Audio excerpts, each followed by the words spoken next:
Dios le bendiga, somos un grupo de hermanos del Seminario Bíblico Elim y el día de hoy vamos a hablar acerca de los eventos más significativos del periodo intertestamentario. Durante esta exposición veremos qué es el periodo intertestamentario, la importancia del periodo intertestamentario, el dominio persa, el dominio griego, el dominio seleucida y la revuelta macabea, el dominio romano, los grupos religiosos e instituciones y por último la conclusión. Dios le bendiga, profesor. En esta oportunidad voy a exponer sobre el periodo intertestamentario. ¿Qué es el periodo intertestamentario? Son 400 años que pasaron entre el último profeta del Antiguo Testamento, que es Malaquías, y el nacimiento de nuestro Señor Jesucristo. Se le llama los 400 años de silencio porque Dios no envió profetas a Israel. Pero tenemos que tener en cuenta, Dios no estuvo inactivo, estaba preparando todo para la venida de su Hijo Jesús.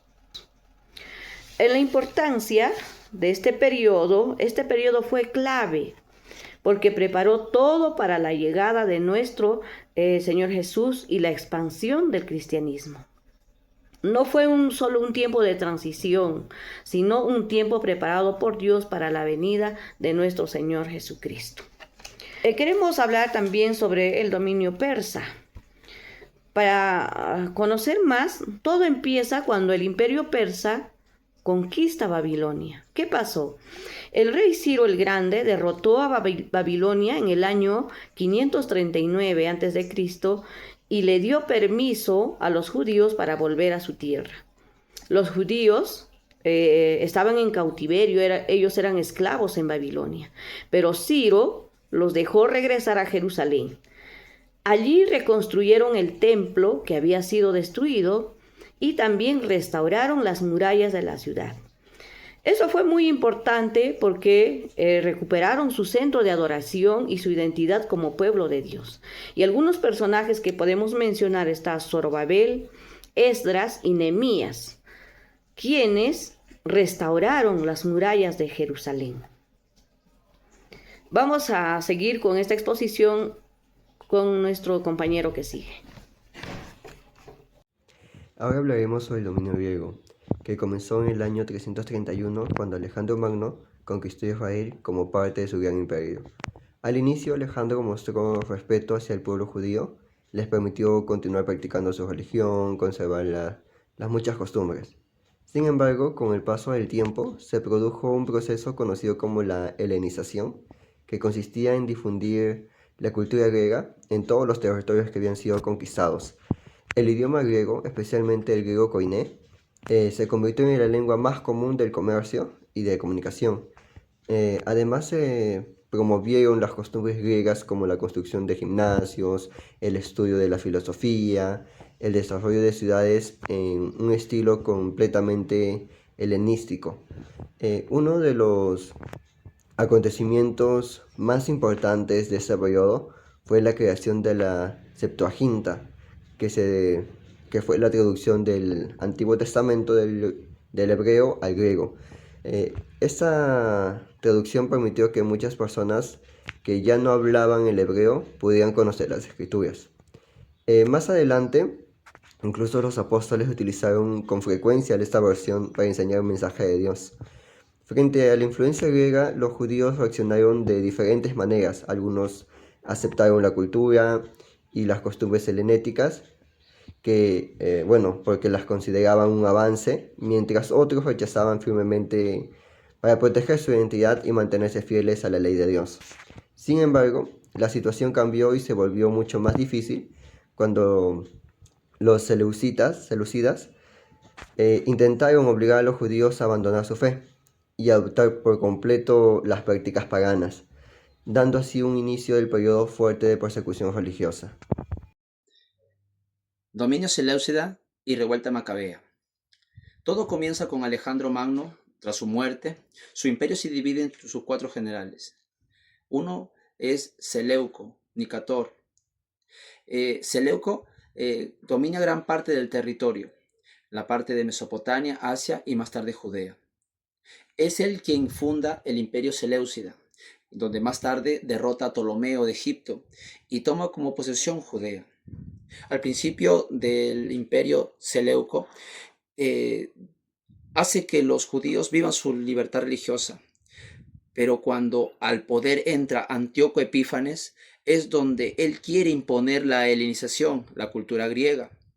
Cuestiona la circuncisión, el día de reposo y la lectura de la ley de Moisés.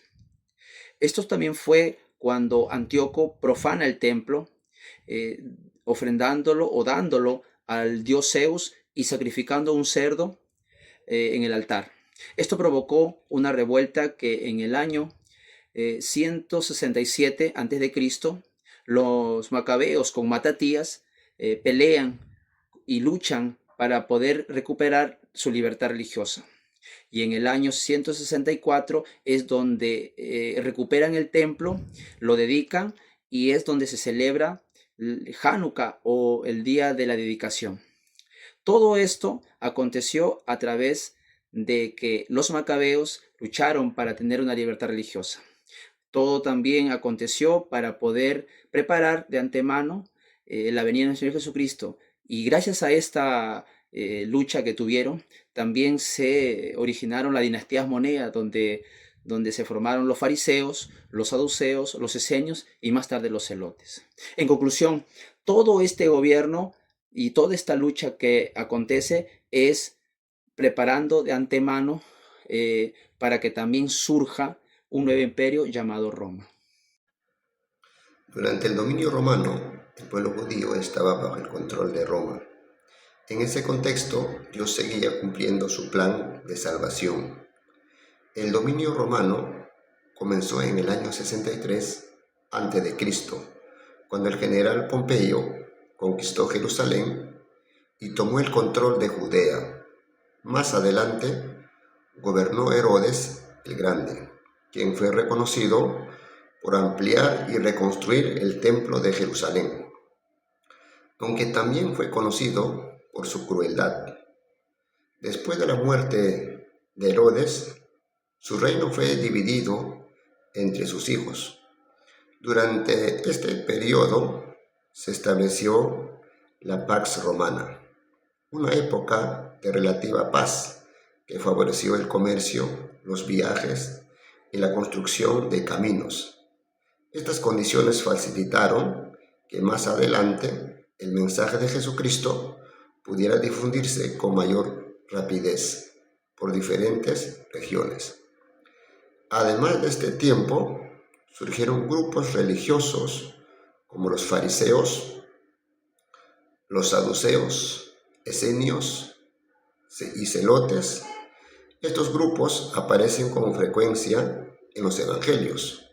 Nos ayudan a comprender mejor el contexto en el que Jesús desarrolló su ministerio. Con esto concluyo mi participación. A continuación, mi compañera Ángela. Amén. Durante el periodo intertestamentario, especialmente bajo el dominio del Imperio Romano, surgieron diversos grupos religiosos y políticos que buscaban responder a la situación que vivía el pueblo judío en ese momento. Algunos defendían estrictamente la ley, otros colaboraban con Roma, mientras que algunos preferían aislarse o incluso luchar contra la oposición. Estos grupos aparecen constantemente en los evangelios, porque formaban parte del contexto en el que Jesús desarrolló su ministerio. Tenemos en primer lugar a los fariseos. Ellos eran uno de los grupos más influyentes entre el pueblo de Israel porque conocían muy bien la ley de Moisés y también porque seguían las tradiciones de sus antepasados.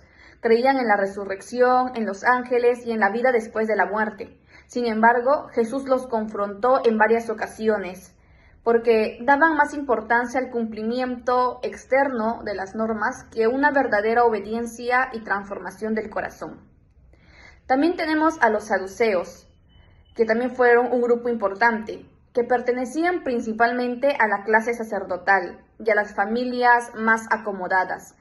Tenían autoridad sobre el templo y mantenían una buena relación con el gobierno romano. A diferencia de los fariseos, solo aceptaban como autoridad los 5 primeros libros de la Biblia y no creían en la resurrección, en los ángeles ni en la vida después de la muerte. También tenemos a los esenios, quienes consideraban que la sociedad y el sacerdocio se habían corrompido. Por ello decidieron vivir apartados, formando comunidades donde llevaban una vida sencilla, dedicadas a la oración, a la pureza, al estudio de las escrituras, y aunque no aparecen mencionados directamente en los evangelios, son conocidos por haber preservado los manuscritos del Mar Muerto. Por otro lado, también estaban los celotes, un grupo con un fuerte sentimiento nacionalista.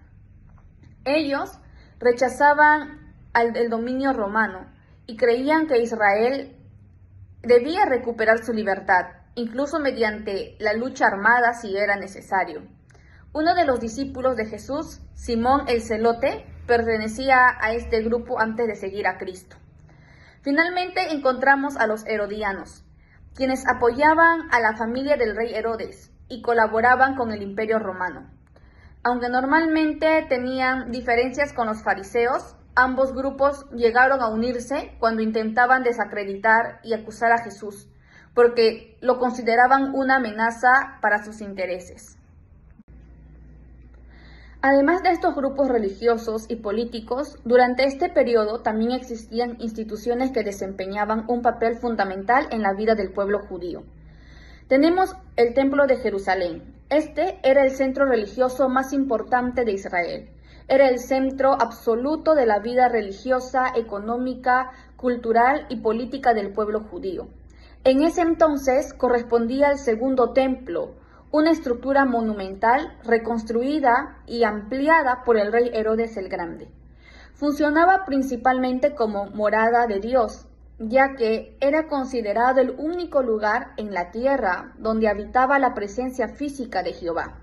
Además, era el centro de sacrificios, ya que los sacerdotes realizaban ritos diarios y ofrendas de animales en nombre del pueblo. Y además, este albergaba el tesoro del pueblo judío y los fondos recaudados por el impuesto religioso. También tenemos el Sanedrín, que era el máximo consejo religioso y judicial de los judíos. Este estaba conformado por sacerdotes, ancianos y maestros de la ley. Su función era interpretar la ley, resolver conflictos religiosos y juzgar asuntos importantes.